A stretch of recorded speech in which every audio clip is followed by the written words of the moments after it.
Sabat. Ini adalah satu keharusan untuk mengingat dan menguduskan hari Sabat, karena di saat kita merayakan akan hari Sabat, kita mengingat dan menguduskannya. Kita belajar untuk melihat bagaimana hidup kita, turning point adalah dimulai bukan dari kita, tapi turning point di dalam setiap kehidupan kita adalah dimulai dari Tuhan sendiri yang berfirman. Kekuatan kita bukan pada setiap apa yang menjadi ability kita, tapi justru yang menjadi kekuatan hidup saudara dan saya adalah bersumberkan akan setiap apa yang difirmankan oleh Tuhan. Dan itu biarlah menjadi kekuatan kita semua menghadapi setiap situasi-situasi yang kita hadapi bersama hari demi hari, baik saudara yang ada di Indonesia, maupun yang ada di China, yang ada di Taiwan, maupun yang ada di Hong Kong. Saudara, hari ini kita bersyukur kalau Tuhan masih menjaga setiap kita hari ini. Kita tahu kehidupan dari hari kemarin begitu menegangkan. Apa yang terjadi di Amerika, apa yang juga terjadi di begitu banyak daerah di Eropa, dan kita melihat begitu banyak hal-hal di mana mereka mirip sekali dengan apa yang pernah terjadi di Indonesia. Yaitu banyak orang-orang Amerika menjarah akan setiap apa yang ada pada shopping mall, dan mereka mengambil dengan sangat-sangat greedy, sehingga semua apa yang mereka lakukan itu adalah satu perbuatan-perbuatan yang sangat-sangat tidak terpuji. Di negara demokrasi bisa melakukan hal seperti itu. Dan itu menjadi satu hal, berarti negara yang maju pun masih belum sempurna di dalam bagaimana menetapkan akan setiap apa yang namanya demokrasi. Maka saudara, hari ini kita akan bersama-sama mau belajar melanjutkan dari pembahasan kita dari pengkhotbah. Dan hari ini kita akan bicara tentang aku dan berhalaku. Bicara tentang aku dan kekayaanku. Aku dan uangku. Bagaimana Tuhan mengajarkan kita untuk tidak memperhala apa yang kita miliki.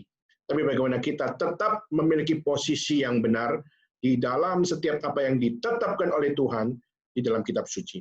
Maka mari kita melanjutkan akan eksposisi pengkhotbah yang kita sudah bahas di dalam beberapa kali, dan kita hari ini akan melanjutkan dengan kita membahas di dalam pengkhotbah pasal yang kelima. Mari kita membuka bersama-sama di dalam pengkhotbah pasal yang kelima. Hari ini kita akan membahas ayat 7 sampai ayat 19. Pengkhotbah pasal yang kelima, ayat 7 sampai ayat yang ke-19. Setelah sudah menemukan, mari kita membacakan secara bersama-sama. Pengkhotbah pasal 5 ayat 7 sampai ayat yang ke-19. Demikian firman Tuhan. Kalau engkau melihat dalam suatu daerah orang miskin ditindas dan hukum serta keadilan diperkosa, janganlah heran akan perkara itu. Karena pejabat tinggi yang satu mengawasi yang lain, begitu pula pejabat-pejabat yang lebih tinggi mengawasi mereka. Suatu keuntungan bagi negara dalam keadaan demikian ialah kalau rajanya dihormati di daerah itu. Siapa mencintai uang tidak akan puas dengan uang, dan siapa mencintai kekayaan tidak akan puas dengan penghasilannya. Ini pun sia-sia. Dengan bertambahnya harta, bertambah pula orang-orang yang menghabiskannya. Dan apakah keuntungan pemiliknya selain daripada melihatnya? Enak tidurnya orang yang bekerja, baik ia makan sedikit maupun banyak. Tetapi kekayaan orang kaya sekali-kali tidak membiarkan dia tidur. Ada kemalangan yang menyedihkan kulihat di bawah matahari.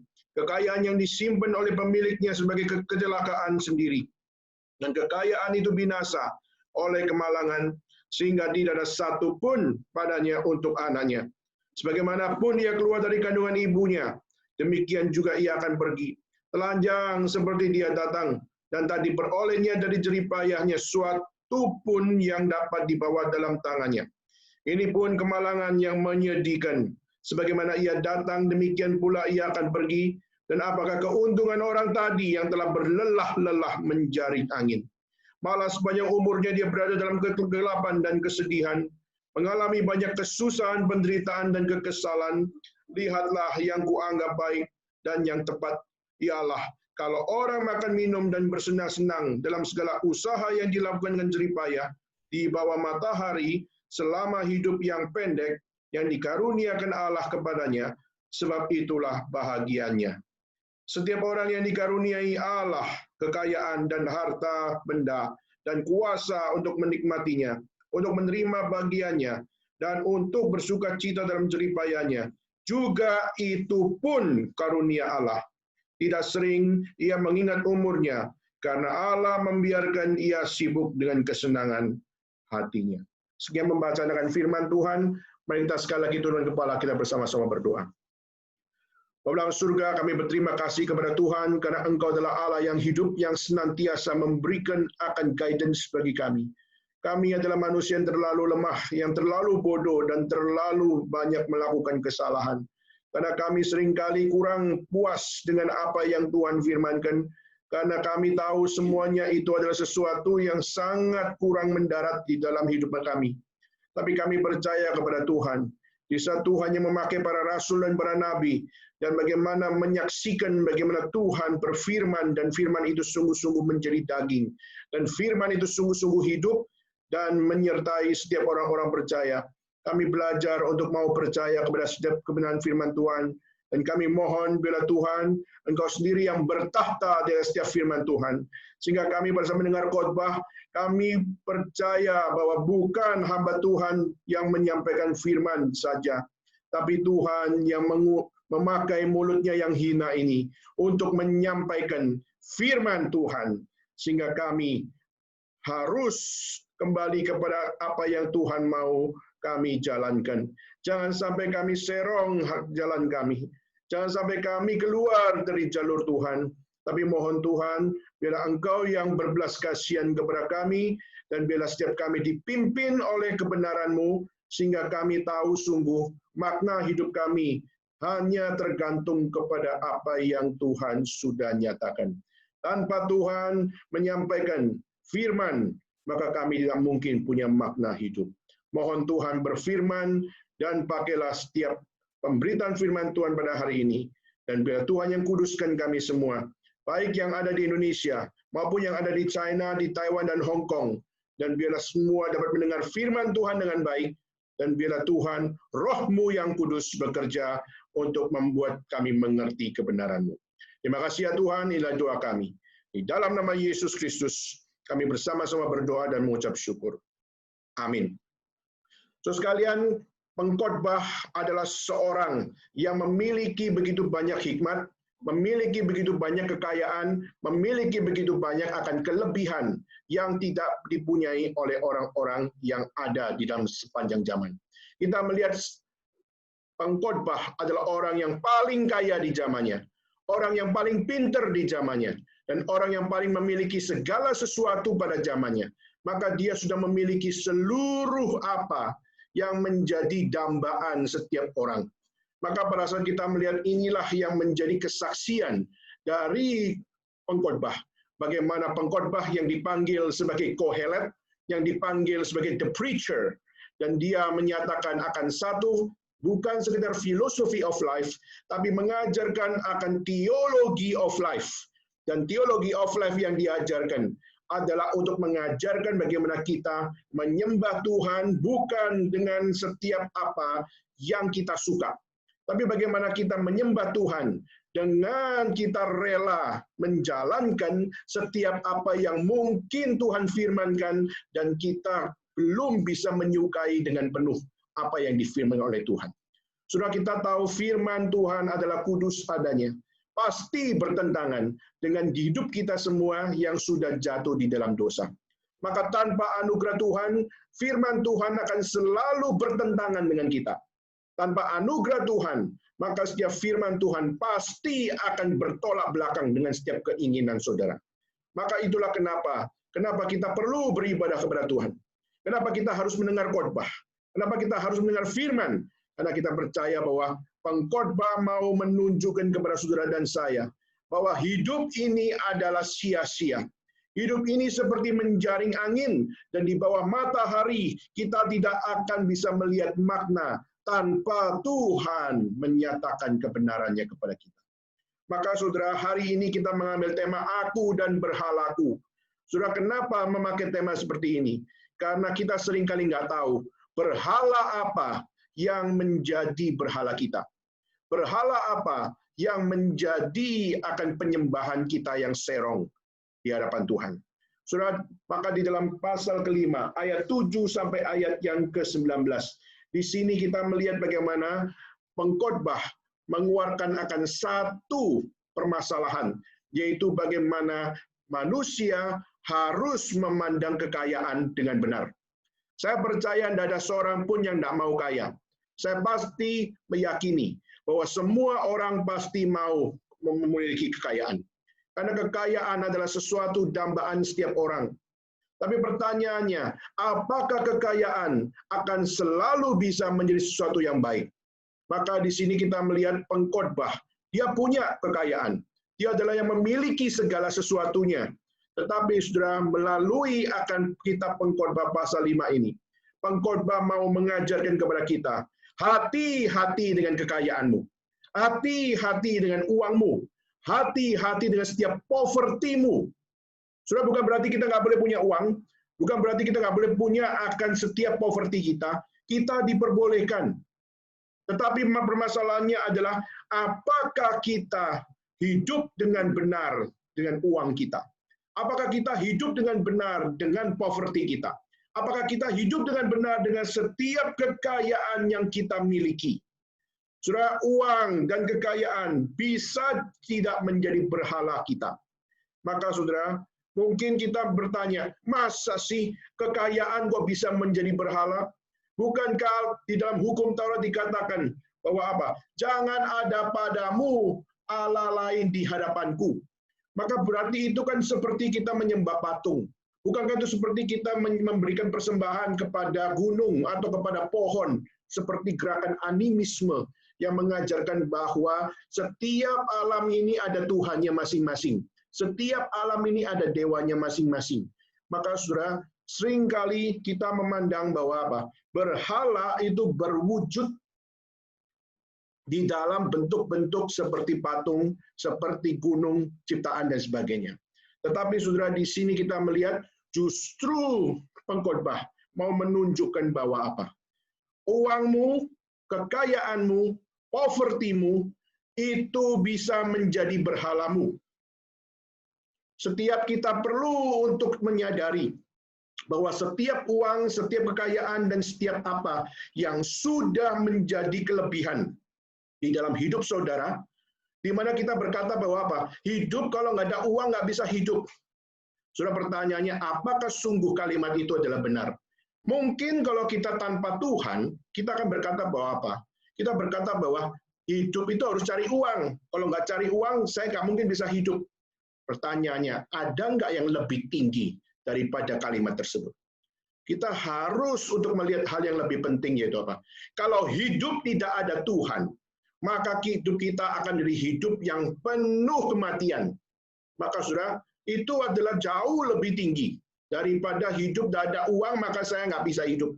Tapi justru kita melihat tidak percaya kepada Tuhan, tidak memiliki akan satu hal di mana setiap kita bergantung kepada Tuhan, maka disitulah kita melihat fakta sejarah mencatat bagaimana yang sudah tidak kembali kepada firman, yang tidak kembali kepada Tuhan, maka mereka akan mati.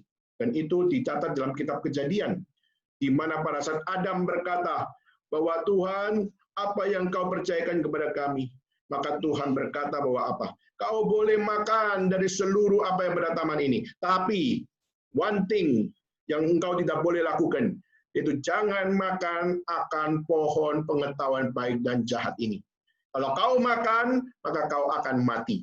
Saudara, maka disitulah setelah manusia jatuh di dalam dosa, kita tahu, maka dia telah kehilangan kemuliaan Allah, maka dia telah kehilangan relasi yang terpenting di hadapan Tuhan, sehingga akhirnya dia tidak bisa mengerti setiap firman, sehingga mereka tidak bisa mengerti akan setiap apa yang direncanakan Tuhan.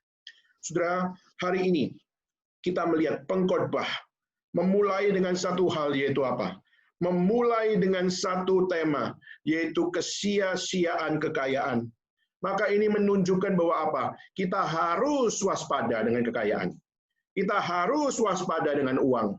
Meskipun kita tetap harus cari uang, meskipun kita harus untuk bisa untuk hidup lebih survive, tetapi pertanyaannya adalah bagaimana pengkhotbah mau mengajarkan kita melihat sia-sia kekayaan, itu yang harus kita lihat.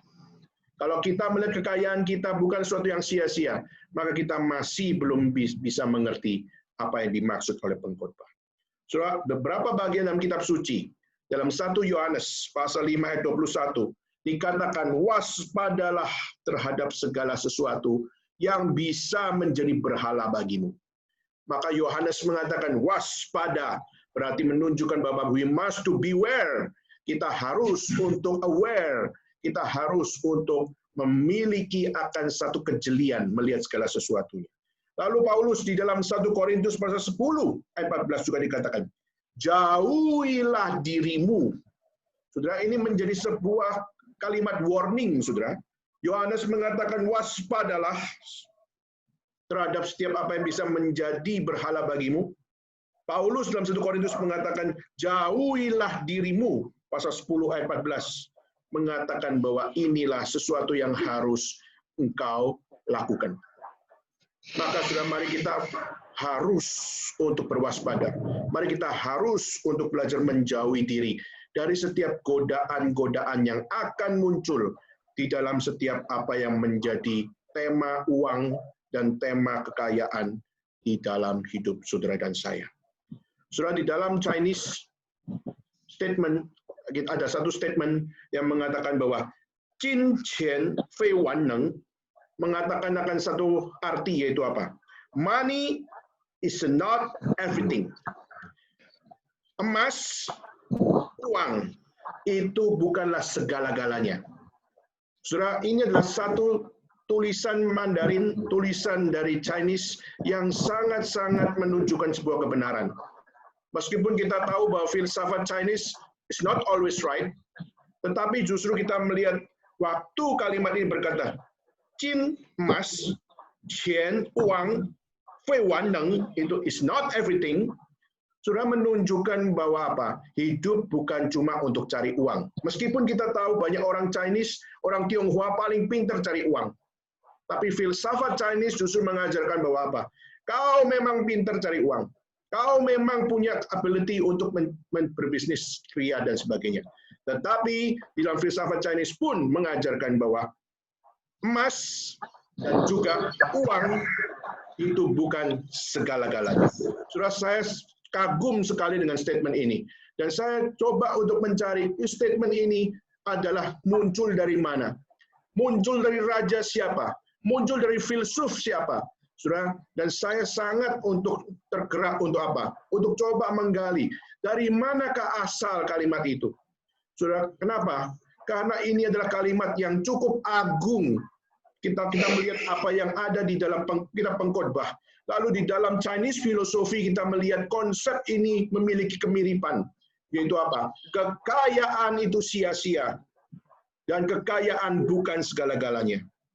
Maka saudara, hari ini kita melihat orang kaya banyak sekali jatuh, khususnya di dalam beberapa bulan terakhir.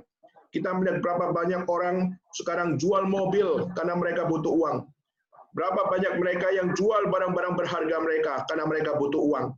Dan banyak dari mereka yang justru mengalami begitu banyak akan harta. Tapi hanya dalam melalui satu hari saja, harta itu sudah tidak memiliki tuan lagi. Kenapa? Betapa tidak kita melihat COVID-19 sampai pada hari ini, yang positif sudah 30.514 orang, yang mati 1.801 orang, dan yang sembuh 9.904 orang. Dan kita melihat ini adalah satu jumlah-jumlah yang menunjukkan berapa banyak dari mereka yang meninggal adalah orang-orang yang memiliki harta. Tukanglah bagian. Mereka yang memiliki kekayaan dan juga memiliki akan setiap poverty yang mereka punya. Saudara, ini menunjukkan bahwa apa? Bahwa setiap kita harus melihat kekayaan sungguh-sungguh adalah sesuatu yang bukan segala-galanya. Dan kekayaan adalah yang sungguh-sungguh adalah yang sia-sia belaka. Nah, sekarang kita masuk dalam pembacaan kita, saudara sekalian.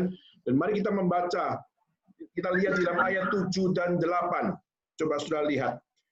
Dikatakan, kalau engkau melihat dalam suatu daerah orang miskin ditindas, dan hukum serta keadilan diperkosa, Janganlah heran akan perkara itu. Karena pejabat tinggi yang satu mengawasi yang lain, begitu pula pejabat-pejabat yang lebih tinggi mengawasi mereka. Suatu keuntungan bagi negara dalam keadaan demikian ialah kalau rajanya dihormati di daerah itu. Saudara, kita melihat apa yang dimaksud dalam tema-tema seperti ini. Kita melihat justru apa yang terjadi di dalam kehidupan manusia. Manusia tergila-gila dengan kekayaan. Maka mereka menindas akan orang-orang yang tidak bersalah. Demi untuk memiliki kekayaan, maka mereka melakukan corruption, mereka melakukan korupsi untuk memperoleh keuntungan diri. Dan akhirnya untuk mereka bisa menjadi orang yang lebih kaya, lebih kaya, lebih kaya, menjadi di dalam pemerintahan. Menjadi orang yang lebih kaya, lebih kaya, lebih kaya di dalam perusahaan. Menjadi orang yang lebih kaya, lebih kaya, lebih kaya di dalam akan setiap tempat mereka bekerja. Bahkan mungkin yang paling parah adalah menjadi orang yang lebih kaya, lebih kaya, lebih kaya di dalam rumah Tuhan. Saudara, inilah sesuatu yang kita harus untuk lihat. Bagaimana kita seharusnya menghidupi kekayaan. Bagaimana kita seharusnya menghidupi akan keuangan. Bagaimana kita seharusnya menghidupi akan satu poverty yang menjadi konteks modal dalam hidup saudara dan saya. Saudara, di abad 15 ada seorang bernama Thomas More. Di mana seorang bernama Thomas More, saya baca buku ini pertama kali ada tahun 2001. Waktu pertama kali saya menginjakkan kaki di Beijing, lalu saya masuk dalam satu bookstore, di mana bookstore itu adalah Tsinghua Sudian. Dan waktu saya di situ, buku pertama yang saya beli adalah buku berjudul Utopia yang ditulis oleh Thomas More. Dan Thomas More adalah seorang di abad 15, seorang Katolik yang paling benci dengan Protestan. Dan dia menyatakan akan satu hal, banyak orang-orang beragama itu orang gila. Banyak orang beragama adalah orang-orang yang skizofrenia. Kenapa, saudara? Karena banyak dari mereka, orang-orang beragama, mereka menjadi hipokrit. Mereka menjadi munafik. Kenapa? Karena mereka dengan jubah agama, tapi mereka mengejar apa yang namanya corruption. Mereka mengejar apa namanya kekayaan. Mereka mengejar apa namanya political position. Dan mereka orang-orang beragama berjubah agama, tapi di Eropa mereka orang yang paling rusak di dalam pemerintahan. Maka orang yang paling rusak bukan orang tidak beragama. Orang yang paling rusak adalah orang-orang beragama. Saudara, ini sesuatu yang sangat luar biasa mencengangkan. Orang beragama justru orang yang paling melakukan korupsi. Orang yang beragama justru orang yang paling berani untuk menindas orang demi sebuah keuntungan. Saudara, bukankah ini juga menjadi sesuatu hal yang sampai pada hari ini terjadi? Saudara, di Philippines kita lihat Presiden Duterte, dia mengatakan orang yang paling saya benci adalah para bishop. Orang yang paling saya benci adalah orang-orang yang melayani di katedral. Meskipun aku tidak masuk ke katedral, tapi aku tetap percaya kepada Tuhan. Lebih baik aku tidak masuk katedral, tetapi aku hidup lebih baik, hidup lebih benar, daripada berada di dalam katedral, tapi orang-orangnya justru adalah orang-orang yang melakukan korupsi, dan mereka adalah orang-orang yang melakukan dosa di balik jubah mereka. Saya waktu pertama kali dengar istilah itu, saya kaget luar biasa. Duterte mengatakan apa? Mengatakan bahwa orang yang harus dibinasakan adalah orang-orang yang ada di dalam rumah Tuhan. Kenapa saudara dia mengatakan itu? Karena dia pernah mengalami satu kejadian. Waktu dia masih kecil, dia mengalami pelecehan seksual dari seorang bishop. Seorang bishop melakukan akan child abuse kepada dia. Sehingga itu menjadi satu memori yang sangat-sangat traumatik. Dan akhirnya pada saat dia melihat orang-orang yang beragama justru melakukan corruption, justru berbisnis sekolah, berbisnis akan pariwisata, dan juga melakukan bisnis, tapi untuk memperkaya diri, bukan untuk melayani Tuhan. Dan itulah kenapa pada saat Duterte mengatakan apa? Duterte mengatakan, orang-orang beragama, kau adalah orang-orang yang telah melecehkan apa yang bukan dari Tuhan. Apa yang dari Tuhan. Maka justru saudara bisa cek di internet, saudara akan temukan kalimat-kalimat yang sangat keras dari Duterte, yang sangat tidak puas dengan setiap orang-orang beragama. Nah, saudara, Thomas More, abad 15, dia juga menuliskan buku tipis, judulnya adalah Utopia. Dan buku itu ditulis juga dengan konteks yang mirip sekali dengan apa yang saya katakan tentang Duterte. Itu apa? Dia melihat political corruption in Europe adalah satu konteks yang sangat-sangat menjijikan. Kenapa, saudara? Karena justru pelaku-pelaku political corruption bukan dilakukan oleh orang-orang yang tidak beragama. Justru political corruption dilakukan oleh orang-orang beragama. Dan orang-orang beragama itu bukan cuma sekedar businessman, bukan cuma seorang guru atau seorang teacher, tapi jugalah seorang pelayan Tuhan di gereja. Maka disitulah konteksnya, bukan sekedar melihat political corruption in Europe, tapi juga melihat hipokritnya akan orang-orang yang melayani di dalam agama. Dan itulah kenapa, saudara, dia menuliskan satu hal. Berapa banyak orang hari ini konsep hidupnya ditentukan oleh hal yang pertama, yaitu utopia. Apa itu utopia? Utopia adalah imaginary island, di mana berusaha untuk menikmati segala perfection, menikmati segala kesempurnaan, tapi kesempurnaan itu cuma sekedar imaginary. Hanya sebuah imajinasi saja. Maka saudara, hari ini banyak orang hanya berimajinasi saja dan berimajinasi untuk hidup. Maka banyak seorang aku ingin jadi orang kaya. Aku ingin juga punya poverty yang banyak. Dan pada saat kita mengatakan ingin memiliki, tapi kenyataannya tidak punya. Nah, saudara, itu yang namanya dikatakan oleh Thomas More adalah utopia. Yaitu memiliki imajinasi untuk kaya, memiliki imajinasi untuk memiliki segala sesuatu yang diinginkan. Maka enjoying perfection itu menjadi satu hal setiap orang punya akan hal ini. Tetapi saudara, itu hanya sekedar imaginary. Itu hanya sekedar imajinasi saja. Dan dia mengatakan, orang Kristen banyak sekali yang seperti ini. Orang Kristen banyak memiliki utopianya sendiri, yaitu ingin menjadi orang yang dekat dengan Tuhan, diselamatkan masuk surga, plus saya mau juga kaya di dalam Tuhan. Maka disitulah Thomas More mengatakan bahwa apa? Utopia sesuatu yang baik karena setiap orang punya cita-cita. Tapi pertanyaannya, apakah mereka realistis di dalam melakukan segala sesuatunya? Maka dia mengatakan hal yang kedua, yaitu eutopia. Kalau yang tadi utopia, kedua yaitu eutopia. Eutopia adalah sesuatu yang betul-betul hal di mana ada tempat yang betul-betul realistis, bahwa memang tempat itu ada perfection. Kita bisa enjoying perfection. Kita bisa menikmati kesempurnaan di tempat itu. Bukan sekedar imajinasi, tapi itu sungguh-sungguh ada. Meskipun masih ada problem-problem yang muncul. Meskipun di dalam kesempurnaan itu masih ada hal-hal yang kurang sempurna.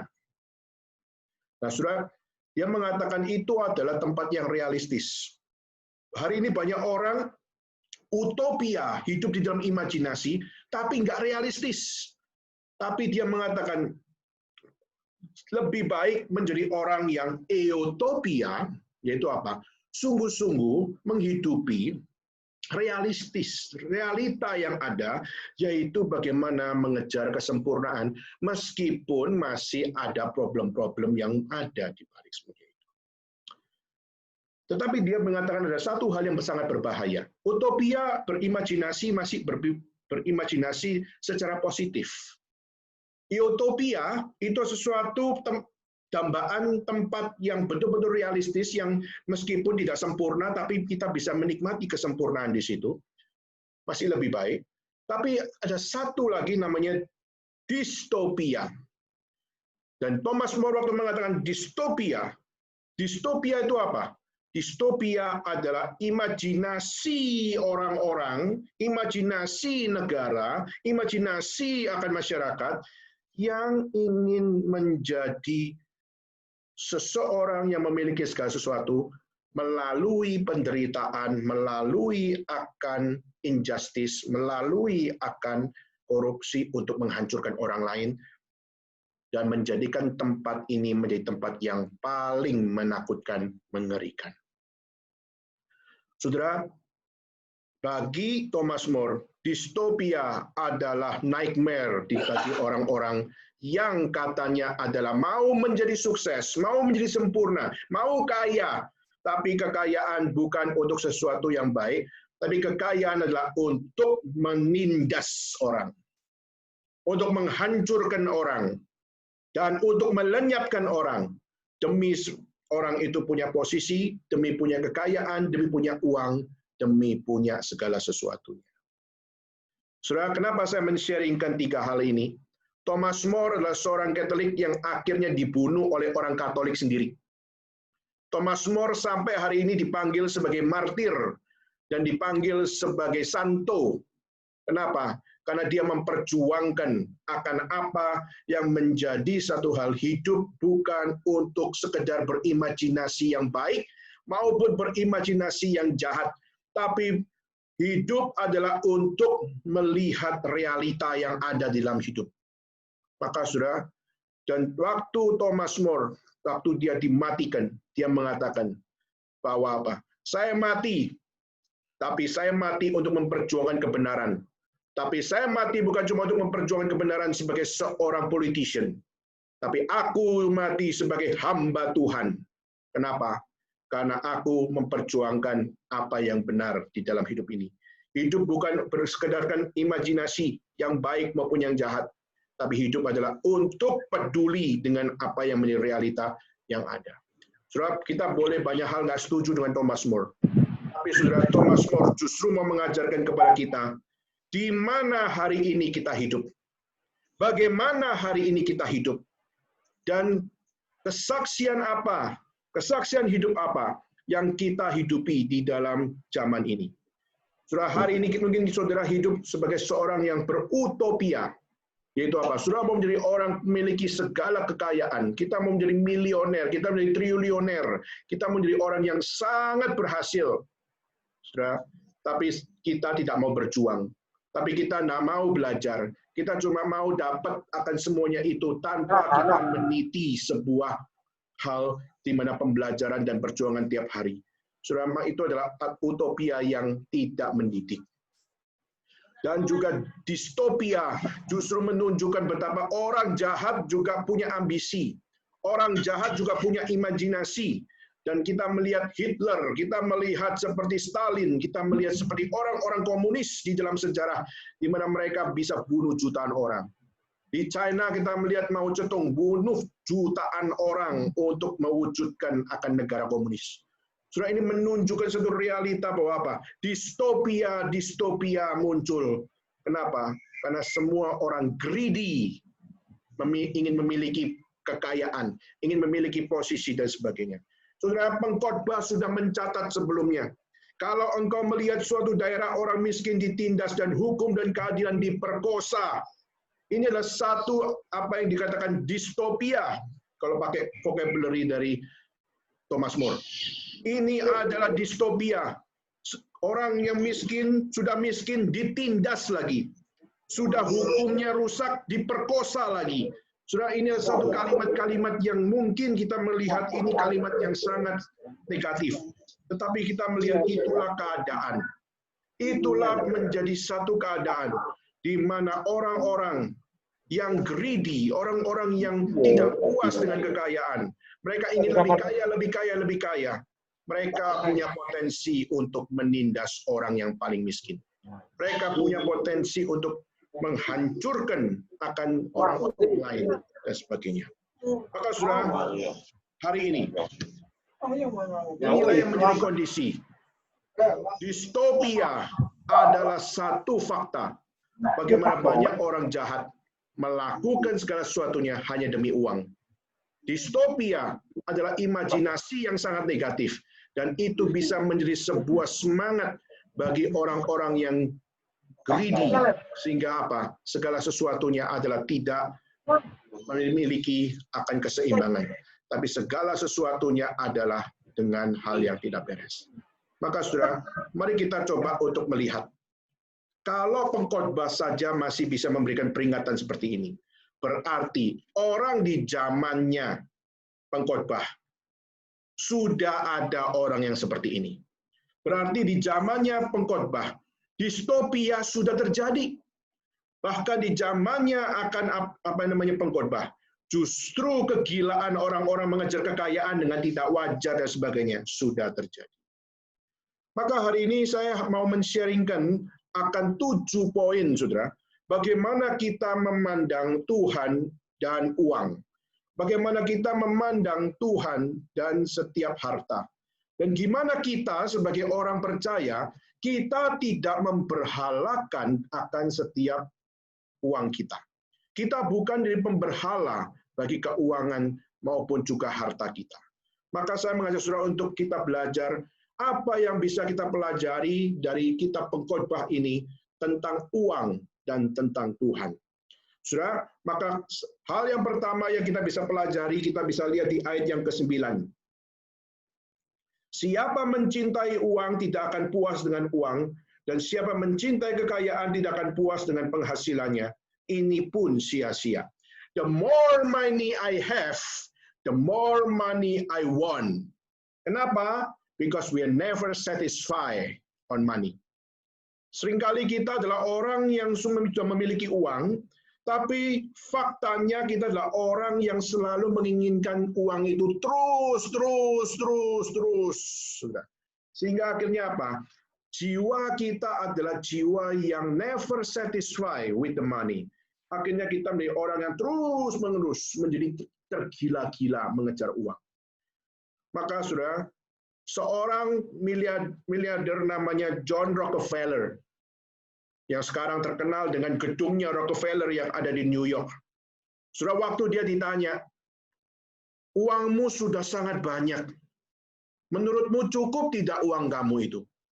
Maka Rockefeller menjawab dengan senyum, yaitu apa? I need more, just a little bit more. Aku butuh lebih sedikit lagi. Aku butuh uang lebih banyak lagi. Aku butuh sedikit lagi untuk tambah uang dan sebagainya. Padahal kekayaan sudah begitu banyaknya. Tapi waktu ditanya, sudah cukup uangmu? Masih kurang. Sudah satu sisi ini adalah sebuah pelajaran motivasi. Satu sisi orang yang never satisfied adalah orang yang mau berjuang. Orang yang never satisfied adalah seseorang yang biasanya orang yang kreatif. Orang yang never satisfied adalah orang yang biasanya masih memiliki akan satu hal untuk keinginan untuk maju. Yes, saudara. Tapi pertanyaannya adalah bagaimana setiap kita memposisikan mana yang terpenting, mana yang kurang penting. Di mana kita memiliki positioning yang tepat di dalam menempatkan diri, mana yang saya harus never satisfy, yang mana yang saya satisfy enough. Kita harus memposisikan itu, bukan kita tergila-gila di dalam segala hal. Saudara. Tergila-gila itu butuh dikekang. Saudara. Orang yang suka wanita, tapi tidak mau dikekang dengan pernikahan, maka dia akan dengan tergila-gila dengan semua wanita. Alkitab mengajarkan laki-laki pasti menyukai perempuan, tapi Tuhan mengatakan pernikahan hanya boleh satu istri. Dan waktu Tuhan memberikan istri, di situ menganugerahkan istri kepada seseorang, maka itu adalah anugerah Tuhan menjadi gambaran seperti Kristus dengan jemaatnya. Maka disitulah kita melihat bagaimana setiap kita perlu belajar mengasihi apa yang Tuhan berikan. Dan kadang-kadang yang Tuhan firmankan, kadang-kadang Tuhan yang berikan, itu semua memberikan batasan bagi kita, supaya kita tidak sebebas-bebasnya secara liar untuk berusaha memilikinya. Ada waktunya kita never satisfy, tapi juga ada waktunya kita belajar untuk satisfy enough. Dan Rockefeller waktu dikata, sudah banyak uangmu, cukup nggak? Nggak cukup. Nggak cukup, saya harus cari uang lagi, saya harus kumpulin uang lebih banyak lagi, seperti Paman Gober gitu ya. Saudara, maka ini menjadi satu hal yang kita harus kontrol. Dan satu-satunya yang bisa mengontrol kita adalah firman Tuhan. Maka ada satu orang dari Harvard namanya Daniel Gilbert. Di mana Daniel Gilbert mengatakan sebenarnya orang mau kaya itu lumrah bagi dia. Kenapa? Karena setiap orang yang berusaha mau kaya itu adalah untuk menemukan apa yang namanya happiness. Dan dia di dalam pemikirannya mengatakan itulah gunanya ekonomi. Ekonomi itu berhubungan dengan psikologi. Ekonomi dan psikologi itu adalah memiliki satu benang merah. Kenapa? Karena kalau kita punya wealth yang tinggi, maka happiness-nya akan tinggi. Jadi ekonomi bisa mempengaruhi psikologi. Sudah. Jadi ekonomi menjadi penentu kita punya kebahagiaan dan sebagainya. Pertanyaannya, oh ya, sudah, the more money I have, the more money I want, lalu itu menjadi happiness bagi saudara saya. Sudah berapa banyak setelah COVID-19 ini, orang yang punya kekayaan begitu banyak, akhirnya menjadi miskin. Dan waktu mereka menjadi miskin, apakah betul bahwa dengan mereka menjadi miskin, maka ekonomi yang down memberikan happiness yang down juga? Apa dengan dia menjadi miskin, maka pasti dia nggak bisa bahagia. Apakah bahagia ditentukan oleh wealth? Apakah kebahagiaan ditentukan oleh harta? Atau sebenarnya kebahagiaan ditentukan oleh anugerah Tuhan? Sudah sering kali kita melihat apa yang menjadi pengertian-pengertian dunia ini. Sangat-sangat salah kaprah. Tapi bodohnya adalah kita seringkali mengejar keduniawian itu. Maka sudah pengkhotbah mengatakan bahwa apa? Mengatakan, siapa mencintai uang tidak akan puas dengan uang. Siapa mencintai kekayaan tidak akan puas dengan penghasilannya. Dan dia mengatakan sebuah conclusion, yaitu apa? Semua itu sia-sia. The more money I have, the more money I want. It was meaningless. It is meaningless. Kedua, saudara, pengkhotbah mengajak kita untuk melihat realita yang kedua, yaitu the more money I have, the more money I spend. Itu di ayat yang 10 dikatakan. Dengan bertambahnya harta, bertambah pula orang-orang yang menghabiskannya. Dan apakah keuntungan pemiliknya selain daripada melihatnya? Memiliki segala sesuatu. Memiliki dengan menindas orang. Memiliki dengan menghancurkan orang. Memiliki dengan menimbun kekayaan. Akhirnya terjadi yaitu apa? Spend the future, ya, menyimpan segala sesuatunya for the future. Pertanyaannya, menyimpan harta for the future, what kind of future? Utopia, eutopia, atau apa yang namanya distopia? Hanya untuk berangan-angan dari orang yang paling kaya di seluruh dunia, atau mengejar kesempurnaan mau kaya tapi juga belajar untuk menghidupi apa yang menjadi realita di dalam kehidupan, atau mengejar kekayaan untuk menindas dan menghancurkan dan melenyapkan dengan cara yang tidak baik. Spend for my future, for utopia, utopia, atau distopia. Saudara, pengkhotbah sudah memiliki semua hartanya, tapi dia juga mengatakan segala sesuatunya pun sia-sia. Distopia kelihatannya perkasa, tapi sia-sia. Utopia realistis, tapi juga sia-sia. Utopia berimajinasi dengan positif bahwa kekayaan itu ada sesuatu hal yang sangat indah, tetapi itu pun adalah sebuah kesia-siaan. The more money I have, the more money I spend, it is meaningless. Sudah ketiga, di ayat yang ke-11, dikatakan, enak tidurnya orang yang bekerja, baik ia makan sedikit maupun banyak, Tapi kekenyangan orang kaya sesekali tidak membiarkan dia tidur. Saudara, kenapa orang kaya punya uang kok nggak bisa tidur? Kenapa udah punya kekayaan, udah punya harta, tapi nggak bisa tidur? Saudara, because the more money I have, the more money I worry. Khawatir, saudara. Khawatir kenapa, saudara? Khawatir karena tidak merasa secure, mengalami insecurity.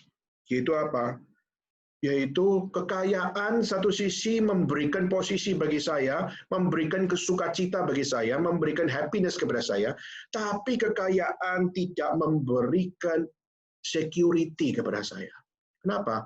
Waktu saudara dari orang kaya, banyak orang yang berusaha ingin memperoleh kekayaan seperti saudara. Bahkan mungkin dengan cara distopia, yaitu apa? Pakai segala cara untuk menghancurkan saudara dan menjadi orang yang lebih berhasil dari saudara. Saudara, semakin punya uang, semakin kita punya kepanikan atau kita punya kekhawatiran. And yes, wealth is not cure that insecurity. Saudara, ini justru mengajarkan kepada kita bahwa apa? Segala sesuatu yang memberikan insecurity itu adalah sesuatu yang sebenarnya tidak lepas dari diri kita. Saudara, kalau saya tanya, setiap kita hari ini peduli nggak dengan security? Saya yakin dan percaya saudara dan saya semua peduli dengan security. Salah satu saudara peduli dengan security adalah saudara di rumahmu, kalau saudara pergi dari rumah, saudara meninggalkan apartemen, saudara meninggalkan rumah, saudara kunci pintu kan? Dan kenapa saudara kunci pintu? Waktu handphone saudara kadang-kadang saudara kasih password. Kenapa saudara kasih password? Ketika saudara punya PIN ATM, kenapa harus ada PIN-nya dalam ATM saudara atau kartu saudara? Kenapa bank saudara juga butuh akan password? Semua itu ada menunjukkan karena we are not secure enough. We need more security. Sehingga saudara pakai password adalah untuk menjamin security saudara. Saudara pakai PIN adalah karena menjamin saudara secure. Dan dengan semua yang ada kunci dan sebagainya, itu memberikan jaminan bahwa saudara butuh security. Dan apa jadinya jika hidup tanpa kunci, hidup tanpa password, hidup tanpa PIN, apa yang akan terjadi dalam dunia ini? Pasti, saudara, penyalahgunaan akan terjadi begitu banyak. Dan kalau kita boleh tanya lagi, kenapa sih kok kita insecure? Kenapa sih perlu password? Kenapa sih perlu kunci? Kenapa sih perlu semuanya itu? Kenapa sih insecure? Saudara, karena kita menjaga sesuatu. Nah, seringkali yang kita jaga itu adalah sesuatu yang kita anggap berarti, yang kita anggap bermakna, yang kita anggap penting, padahal itu tidak penting. Uang apakah penting dalam hidup saudara? Mati saudara nggak akan bawa uang kok. Saudara punya McLaren, atau saudara punya Porsche, saudara punya Ferrari, tapi waktu saudara mati, saudara nggak bawa semuanya itu, bukan? Itu saudara jaga. Lalu ATM saudara dengan uang yang mungkin berpuluh-puluh juta, bahkan bermiliar-miliar. PIN itu menjaga saudara.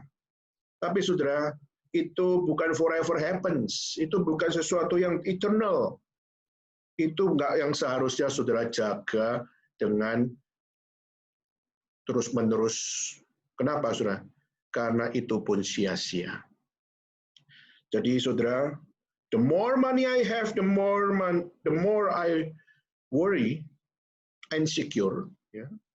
Saudara, itu menjadi satu pelajaran bagi saudara dan saya, ya Pak.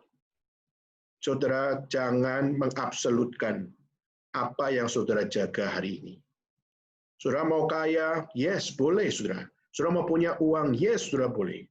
Tapi saudara harus juga belajar untuk melihat kekayaan itu ada batasnya. Kekayaan itu ada umurnya. Dan ada akan satu kesempatan, kekayaan itu bukan milik kita lagi. Keempat, saudara, Kita lanjutkan sampai poin ke-7. Keempat, yaitu di ayat 12 dan 13, saudara. Ada kemalangan yang menyedihkan kulihat di bawah matahari, kekayaan yang disimpan oleh pemiliknya menjadi kecelakaannya sendiri. Dan kekayaan itu binasa oleh kemalangan, sehingga tidak ada suatu pun padanya untuk anaknya. Kalau tadi yang pertama, the more money I have, the more money I want, never satisfied, itu sia-sia. Kedua, the more money I have, the more money I spend, ya itu juga sia-sia. The more money I have, the more I worry, that's meaningless, sia-sia. Keempat, the more money I have, the more money I lose. Kenapa, saudara? Karena uang itu punya resiko. Kita berusaha menyimpan uang, mungkin kita mengatakan saya menyimpan untuk anak saya menyimpan untuk orang tua saya menyimpan untuk generasi berikutnya di dalam marga saya. Yes, saudara, itu positif, saudara. Tetapi uang punya potensi untuk membawa semuanya itu hilang. Maka, saudara, what a risk. Ada sebuah resiko yang besar bahwa harta bisa hilang di dalam sekejap waktu. Saudara, harta bisa hilang di dalam sekejap waktu. Yang mungkin kita siapkan untuk keluarga kita, yang kita sudah siapkan untuk anak kita, tapi waktu ada satu waktu tiba, semua itu hilang. Saudara, saya pernah waktu saya SMA di Surabaya, di kamar saya itu ada TV, sudah TV yang nyambung dengan parabola, di mana di situ biasanya banyak memberikan channel-channel yang baik untuk kami, untuk kalau bosan kami lihat di parabola itu, channel-channel di parabola itu. Dan satu kali kami sangat suka setiap sore kami nonton dari satu TV Malaysia, itu TV3.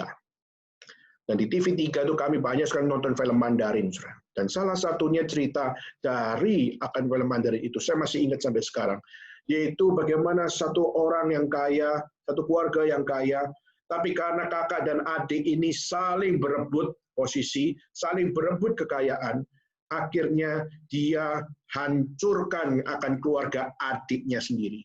Dia hancurkan keluarga adiknya sendiri sehingga adiknya jadi miskin habis. Istrinya jadi miskin habis, anak-anaknya jadi miskin habis. Dan singkat ceritanya adalah apa? Dia jadi 0-0, betul-betul dari 0, dan tidak punya tempat lagi untuk bisa berbisnis. Dan sudah singkat ceritanya kakaknya sudah begitu berhasil dengan setiap apa yang namanya distopia yang dia bangun. Dan saudara, akhirnya di dalam 1 tahun, saudara, adiknya ini bekerja, ganti kerjaan lagi, sampai akhirnya dia bisa mengumpulkan sedikit uang. Dan dengan sedikit uang itu akhirnya dia berusaha untuk membalas setiap apa yang dilakukan oleh kakaknya kepada dia. Dan singkat ceritanya, saudara, melalui permainan falas, melalui permainan valuta asing, lalu dia main saham, lalu dia main segala sesuatu itu. Dan akhirnya singkat ceritanya, dia menipu kakaknya sampai akhirnya kakaknya langsung rugi habis, langsung hancur semuanya, sampai semua rumahnya disita, semua hartanya disita, dan yang sang adik ini langsung juga menjadi orang yang paling kaya. Ya sudah, singkat ceritanya yaitu apa? Hidup itu adalah sesuatu yang full of risk. Itu apa? Penuh dengan segala resiko. Orang bisa hari ini kaya, hanya dalam waktu 1 tahun bisa menjadi miskin tanpa tersisa apapun. Surah itu menjadi satu realita dalam film itu, memberikan sebuah realita, yaitu apa? Hidup sewaktu-waktu bisa berubah drastis. Dan itu bukan forever and ever. The more money I have, the more money I lose. That is risky life. Dan saudara, ini juga digambarkan oleh pengkhotbah, yaitu apa? Sia-sia orang yang memiliki harta. Pengkhotbah tentu saja masih punya harta, saudara. Tetapi dia pun menunjukkan yang saya punya ini pun adalah sebuah kesia-siaan. Kelima, saudara, ayat 13-16. Dan kekayaan itu binasa oleh kemalangan sehingga tidak ada satupun padanya untuk anaknya. Sebagaimana itu ia keluar dari kandungan ibunya, demikian juga ia akan pergi telanjang seperti dia datang, dan tidak diperolehnya dari jeripayanya suatu pun yang dapat dibawa oleh tangannya. Ini pun sebuah kemalangan yang menyedihkan, kemana dia datang, dia akan pergi. Keuntungan orang tadi telah terbelah-lelah menjaring angin. Apakah keuntungannya? Malah sepanjang umurnya ia berada dalam kegelapan dan kesedihan, mengalami banyak kesusahan, penderitaan, dan kekesalan. Saudara, yang berikutnya adalah the more money I have, the more money I left behind. Aku akan meninggalkan uang itu. Satu sisi kita bisa mencari uang, kekayaan, tapi ada waktunya, setelah waktunya tiba, kekayaan itu akan berganti tangan. Harta itu akan berganti tangan. Dan semua yang kita miliki akan berpindah tangan. Saudara, ini menjadi sebuah gambaran kesia-siaan. Bahwa saudara mau mengejar segala sesuatu dengan seluruh harta saudara. Semua itu ada keterbatasan yang ada. Tangan ini tidak akan selama-lamanya memegang uang. Hidup ini nggak selama-lamanya akan hidup di dalam kenikmatan. Saudara, abad 18, saudara, ada seorang bernama Cyrus McCormick. Cyrus McCormick ini adalah orang kaya, tapi orang kaya di desa, saudara. Dia punya farm, dia punya ladang, dia punya peternakan, dia punya pertanian, ya ladang pertanian, yang akhirnya membuat dia bangkrut, saudara. Dan waktu dia bangkrut, dia berusaha untuk menjual farmland-nya dia. Dia berusaha untuk menjual peternakannya dia, pertaniannya dia, dan juga menjual semua yang dia punya. 1 tahun, tidak ada yang beli. 2 tahun, tidak ada yang beli. 3 tahun, nggak ada yang beli. Sudah jual properti, 3 tahun nggak laku-laku, stres, saudara. Dan dia waktu menjadi orang yang kehilangan harta, kehilangan akan kenikmatan, saudara. Dan bahkan dia sudah punya modal rumah, dia sudah punya modal akan tanah, peternakan dan sebagainya. Dalam 1 tahun, 2 tahun, 3 tahun nggak ada satu orang pun yang mau beli. Dia sangat depresi, dia sangat memiliki akan satu tekanan di dalam hidup dia. Tapi saudara, akhir di tahun ketiga itu ada orang yang datang lalu melihat peternakannya, melihat pertaniannya, melihat perkebunannya, melihat apa yang dia punya. Dan singkat ceritanya akhirnya apa? Orang itu membeli tanah dari Cyrus McCormick ini. Dan saudara, dan akhirnya dia langsung berkata, puji Tuhan, Tuhan Engkau mendengar doaku. 3 tahun aku menunggu, tapi aku tahu semua ini betul-betul adalah anugerah Tuhan. Dan dia melihat selama 3 tahun itu adalah sesuatu yang sia-sia, hidup di dalam nggak ada uang. Dan dia justru belajar bahwa uang itu rupanya membuat orang satu sisi memiliki kenikmatan, tapi satu sisi yang lain mengajarkan bahwa uang itu betul-betul tidak selamanya bersama dengan saya. Saudara tahu nggak? Biasanya kalau rumah itu sudah laku, lalu akhirnya farmland itu sudah laku dan terima uang cash, maka uang itu buat siapa? Biasanya pasti adalah untuk cari rumah yang lebih baik, atau cari akan satu bisnis yang lebih baik. Saudara, tapi Cyrus McCormick mengambil keputusan yang sangat-sangat berbeda. Apa yang dia lakukan? Uang dari McCormick dia serahkan kepada satu lembaga penginjilan. Saudara. Dia hanya mengambil sedikit dari apa yang dia punya. Dan mayoritas uangnya diberikan kepada satu lembaga penginjilan yang dipimpin oleh seorang penginjil besar di Amerika, namanya D.L. Moody. Dan waktu McCormick memberikan semuanya itu, orang-orang tanya, lu gila ya? Sudah uang itu kamu dapatkan dengan susah payah. Kamu jual tanahmu itu nggak laku-laku, sampai 3 tahun baru laku. Kamu seharusnya berhak untuk apa? Untuk pakai uang mayoritas itu untuk kamu. Tuhan tahu kok kebutuhanmu. Tapi justru dia mengatakan, saya justru memberikan uang mayoritas ini adalah saya tahu Tuhan yang berbelas kasihan sama saya. Karena tanah saya itu, peternakan saya itu tidak layak dikasih harga segitu. Saya nggak layak untuk bisa menerima pembelian itu. Kenapa? Karena tempatnya terlalu jelek, tempatnya terlalu biasa. Meskipun saya orang kaya, tapi semua itu tidak terurus. Tapi bisa laku segitu. Maka saya bersyukur sama Tuhan.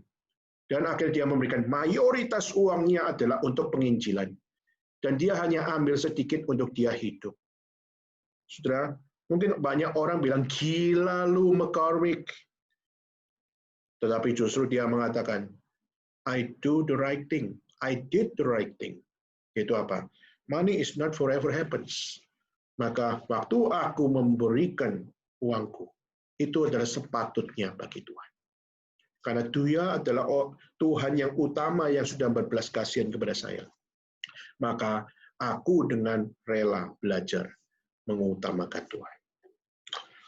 Saudara, seringkali kita nggak rela untuk memberikan legacy, memberikan apa yang namanya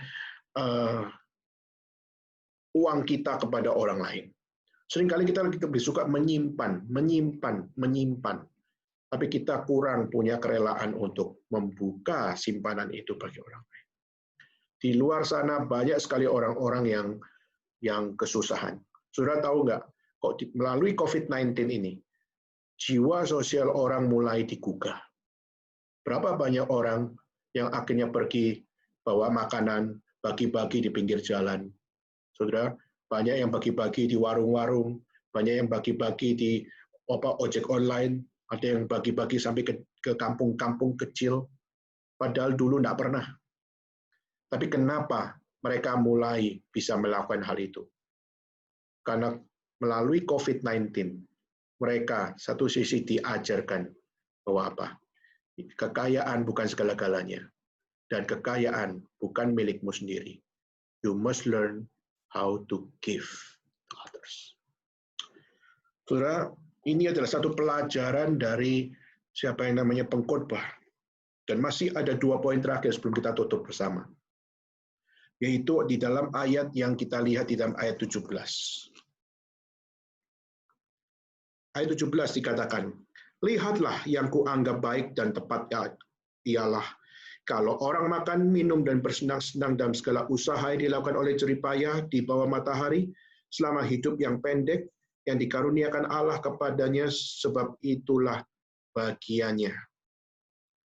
Saudara, coba perhatikan. Makan, minum, bersenang-senang dalam segala usaha yang dilakukan dengan jeripayah di bawah matahari di dalam hidup yang pendek. Perhatikan satu ini. Yang dikaruniakan Allah kepadanya, sebab itulah bahagianya. Saudara, we must learn about one thing, yaitu apa? Our ability to earn money is a gift from God.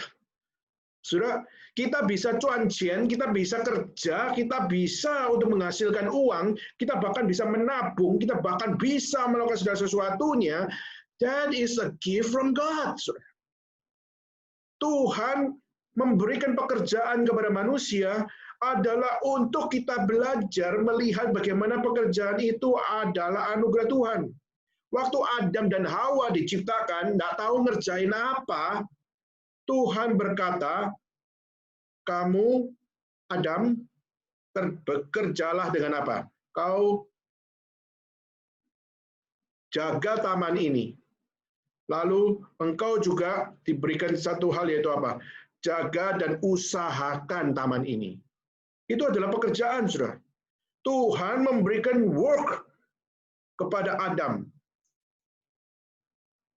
Jadi yang kerja itu adalah seorang yang diberikan anugerah untuk apa? Untuk bisa melakukan apa yang Tuhan berikan. Saudara mungkin pekerjaan yang saudara punya, saudara nggak puas. Ya, mungkin saudara berkata bahwa pekerjaan saya ini adalah pekerjaan yang melelahkan badan saya. Dan saya nggak puas di posisi ini. Pasti, saudara, semua orang maunya posisinya tinggi-tinggi. Nggak ada yang mau posisinya di posisi rendah terus. Semua orang pingin berada dalam posisi yang tinggi. Saya pernah satu kali, saudara, waktu berada di Beijing. Dan saya ingat banget itu tahun 2007. Waktu itu saya ada di depan satu hotel, di mana saya makan di pinggir jalan, saudara. Saya makan di pinggir jalan, waktu itu saya ingat jam 10:30 malam. Saya keluar karena saya lapar. Lalu saya keluar di depan satu hotel namanya Si Chow Ping Kuan. Dan di depan hotel Si Chow Ping Kuan itu ada satu gerobak jual malatang. Dan waktu itu saya beli di situ. Dan waktu saya tanya gimana bisnisnya, bagus atau tidak, bisnis itu ya biasa-biasa saja. Terus dia tanya, Anda dari mana asalnya? Oh, saya dari Indonesia. Oh, kamu orang Indonesia. Kamu tinggal di Beijing? Iya. Kamu bekerja? Iya, saya bekerja. Nah, saudara, apa yang dikatakan oleh dia? Kalian ini kurang ajar. Saya kaget luar biasa. Dia pakai bahasa lebih kasar. 你们外国人是外蛋. Oh, saya kaget luar biasa. Apa maksudnya saya dibilang troublemaker? Kenapa? Gara-gara kalian kita ini tidak bisa dapat pekerjaan yang baik. Maka saya akan selalu jualan maladang terus. Saya kaget luar biasa. Gara-gara kalian orang foreigner ini, saya nggak dapat pekerjaan yang layak. Semua pekerjaan direbut sama orang foreigner. Waitan. Saya kaget banget. Saya bilang, saya nggak pernah dimaki, saudara. Waktu dimaki seperti itu, makinya memang general, saudara. Foreigner. All the foreigner.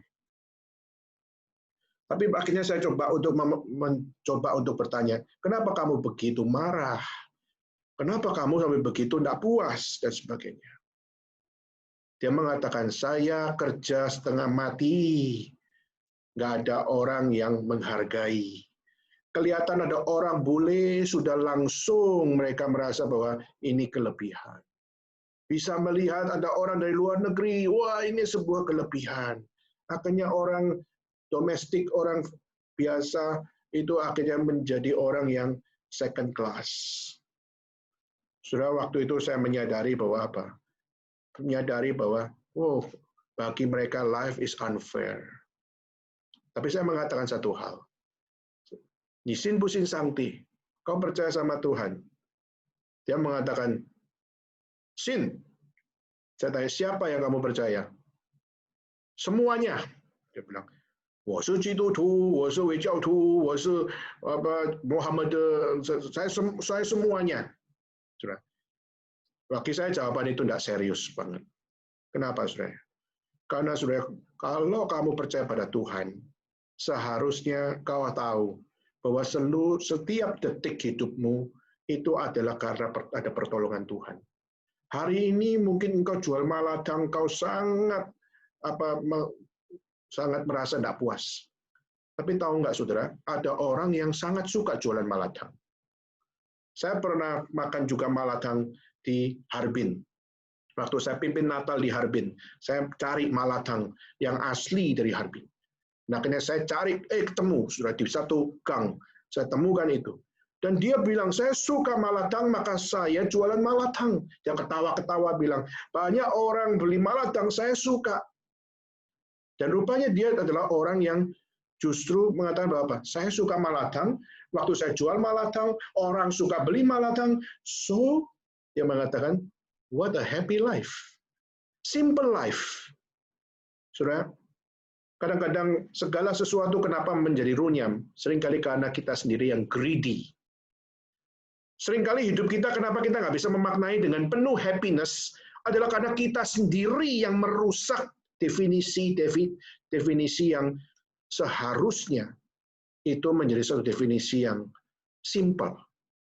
Tapi kita make it complicated, kita sendiri yang make it crowded, kita sendiri yang membuat hidup itu susah, karena kita sendiri yang membuat segala sesuatunya. Saudara, di sini pengkhotbah mau mengatakan bahwa kita bisa dapat uang sedikit atau banyak, percayalah itu adalah a gift from God. Bisa kerja, itu adalah a gift from God. Kalau memang ada orang lebih berhasil, yes, memang kita harus untuk mengejar menuju keberhasilan itu. Tapi harus melihat bahwa hari ini bisa dapat uang, bisa dapat pendapatan, walaupun kecil, that is a gift. Saudara, orang yang bisa melihat segala sesuatu adalah dari Tuhan. Orang itu kan cepat belajar bersyukur. Dan bukan cuma cepat bersyukur, tapi juga dengan belajar lebih tekun lagi. Karena dia tahu hidup adalah dari Tuhan. Maka saya harus berjuang lebih lagi untuk Tuhan. Maka dengan lebih tekun lagi, dengan lebih rajin lagi, karena aku mau melayani Tuhan, maka itu adalah sebuah worship kepada Tuhan. Maka saudara, ini yang pengkhotbah mau tunjukkan. Ketahuilah uangmu sebanyak apapun dan sedikit apapun, meskipun mungkin kamu hari ini hidup dari hutang sekalipun, atau kamu hidup dari sebuah hal di mana kita masih harus mencicil banyak hal. Yes, memang hidup itu crowded seperti itu. Yes. Tapi ketahuilah satu hal, yaitu apa? Dari hari demi hari engkau bisa memperoleh setiap pendapatan itu, sekecil apapun. Itu adalah gift dari Tuhan. Dan terakhir, saudara, kita bukan cuma harus belajar ability saya bisa cari uang itu adalah dari Tuhan, dapatkan uang adalah dari Tuhan. Tapi juga yang ketujuh, yang terakhir, ayat 18 dan 19. Setiap orang yang dikaruniai Allah kekayaan dan harta benda dan kuasa untuk menikmatinya, untuk menerima bagiannya, dan untuk bersukacita dan jeripayahnya, juga itu pun karunia Allah. Tidak seringnya mengingat umurnya karena Allah membiarkan ia sibuk dengan kesenangan hatinya. Yaitu apa, saudara? Yang ketujuh yaitu enjoying your money, menikmati uang yang kita punya sedikit maupun banyak, itu juga adalah karunia Allah. Saudara, bisa menikmati itu juga adalah kemuliaan adalah dari Allah. Cukupkan diri dengan segala apa yang ada, saudara, bisa menikmati hari ini hidup satu hari, atau bisa hidup satu bulan, atau bisa hidup satu tahun, bisa hidup 10 tahun dengan uangmu, nikmati, saudara. Tapi nikmati bukan dengan apa yang salah, tapi nikmati dengan belajar. Uang ini bukan milik gua sendiri, tapi uang ini adalah untuk juga orang lain. Maka simple life, saudara. Kita belajar untuk melihat bahwa ini adalah karunia Allah, titipan Allah. Maka kalau Allah mau menitipkan kepada saudara untuk memberikan kepada siapa, saudara harus belajar untuk rela semuanya itu diberikan. Saudara, seringkali kita baru bisa merasakan sesuatu itu berharga kalau kita betul-betul mengalami kesusahan. Saya lihat satu kisah, saudara, di satu film di China, di mana mereka mengalami masa kelaparan. Dan waktu mengalami masa kelaparan, mereka dapat satu kentang kecil. Itu mereka langsung bisa bersyukur. Dan mereka waktu ketuk kentang kecil ini, bisa buat aku makan 1 hari atau 2 hari. Dan merasa berharga. Tapi waktu kadang-kadang saya kaget dengan film itu, kenapa? Karena waktu dia sudah dapatkan itu, ini berharga, ini satu kentang ini berharga buat saya bisa hidup 1 hari ini. Tapi waktu dia melihat seorang yang juga kelaparan, seorang yeye, seorang kakek yang juga kelaparan, dan hampir mati karena kelaparan. Lalu akhirnya anak ini melihat, lalu bilang, yeye, ini Ema. Lalu mengatakan, kakek, kamu lapar kah? Kakek ini nggak menjawab, dia hanya melihat kepada anak itu yang juga memegang akan kentang. Dia hanya lihat kepada kentang itu, tapi dia tahu itu bukan punya dia. Lalu akhirnya si kakek itu bilang, "Ni ci ba, ni ci ba." Makanlah, makanlah. Kamu butuh itu. Kamu butuh kentang itu. Tapi anak kecil itu dengan polosnya akhirnya apa? Bu, oke nih ya. Langsung dia buka kentang itu. Lalu akhirnya, oke nih, kasih kamu, kasih kakek, kasih yeye. Lalu yang dia ambil yang kecil, dia makan. Cukup kok, nanti aku bisa dapat lagi kok. Karena dia kasih kepada kakek itu. Kakek itu dengan air mata nangis. Kenapa? Anak ini masih belum 5 tahun, mungkin 5 tahun atau 6 tahun. Tapi sudah bisa menghargai hidup. Bisa tahu bagaimana berbagi sama orang. Bisa tahu bagaimana untuk membantu orang dan menolong orang. Sudah melalui hartanya yang simple itu. Dia bisa memberikan kepada orang lain. Dan dia makan secukupnya. Saudara, ini sebuah pembelajaran humanis yang sebenarnya kita melihat kitab suci pun mengajarkan. Tidak usah ngomong kepada Tuhan, kepada sesama, bagaimana engkau belajar untuk melihat bahwa hidup bukan sendirian, hidup untuk orang lain. Maka belajarlah untuk peduli dengan orang lain. Tapi Tuhan juga mengajarkan melalui pengkhotbah bahwa apa? Itu pun, kepedulian itu pun, itu adalah karunia dari Allah. Maka saudara, melalui hari ini 7 poin yang kita lihat, di mana Tuhan memakai pengkhotbah untuk menunjukkan bahwa uang itu begitu terbatasnya. Tapi ketahuilah di balik keterbatasan itu, masih ada karunia Allah yang Tuhan mau ajarkan. Maka mari saudara, bagi saudara yang punya problem keuangan atau punya problem di dalam kekayaan, problem di dalam bisnis, problem dalam apapun, ketahuilah saudara, problem itu ada untuk mengingatkan saudara. Problem itu ada untuk menunjukkan akan realita kepada saudara. Semua itu sia-sia. Tanpa rencana Tuhan, tanpa timing Tuhan, dan tanpa Tuhan memberikan didikan di dalam bagaimana kita memandang segala sesuatunya, semuanya itu sia-sia. Kiranya Tuhan memberkati kita semua pada hari ini, untuk kita tidak memperhala uang, untuk kita tidak memperhalakan kekayaan, tidak mengabsolutize akan segala apa yang kita punya. Tapi mari kita belajar melihat apa guna semuanya itu di dalam rencana Tuhan. Kiranya Tuhan memberkati kita semua. Mari kita bangkit berdiri dan mari kita bersama-sama berdoa. Ampunilah kami ya Tuhan, kalau kami seringkali adalah orang-orang yang sangat-sangat greedy di dalam segala sesuatunya. Ampunilah kami kalau kami selama ini sangat serakah, sehingga kami tidak punya akan satu ketaatan yang sungguh di dalam Tuhan. Ampunilah kami ya Tuhan, kalau kami salah menilai kekayaan dan uang dan seluruh harta kami adalah sesuatu yang absolut di dalam hidup kami, sehingga kami menjadi orang-orang yang sangat buta terhadap Tuhan, buta terhadap rencana Tuhan, dan buta terhadap setiap apa yang sudah Tuhan rencanakan. Mohon Tuhan berbelas kasihan bagi kami, supaya kami bukan sekedar puas secara diri kami, tapi ajar kami puas di dalam rencana-Mu ya Tuhan. Puas di dalam setiap apa yang Tuhan sudah anugerahkan bagi kami. Dan ajar kami dewasa dengan iman, untuk kami melihat segala sesuatu adalah dari Tuhan, untuk Tuhan, bagi kemuliaan nama Tuhan. Dan dewasakan kami Tuhan, menggunakan uang kami, menggunakan kekayaan kami, menggunakan setiap harta kami. Berikan kami kedewasaan iman untuk kami mengaturnya. Terima kasih ya Tuhan, kami bersyukur, berterima kasih. Di dalam nama Yesus Kristus kami berdoa. Dan saudara, dengan tetap berdiri, mari kita bersama-sama di gereja segala abad membacakan satu pengakuan iman yang berbunyi demikian. Aku percaya kepada Allah, Bapa yang Maha Kuasa, Khalik langit dan bumi, dan kepada Yesus Kristus, Anak yang tunggal, Tuhan kita, yang dikandung dari Roh Kudus, lahir dari anak darah Maria, yang menderita sengsara di bawah pemerintahan Pontius Pilatus, disalibkan, mati dan kuburkan, turun ke dalam kerajaan maut, pada hari yang ketiga bangkit pula dari antara orang mati,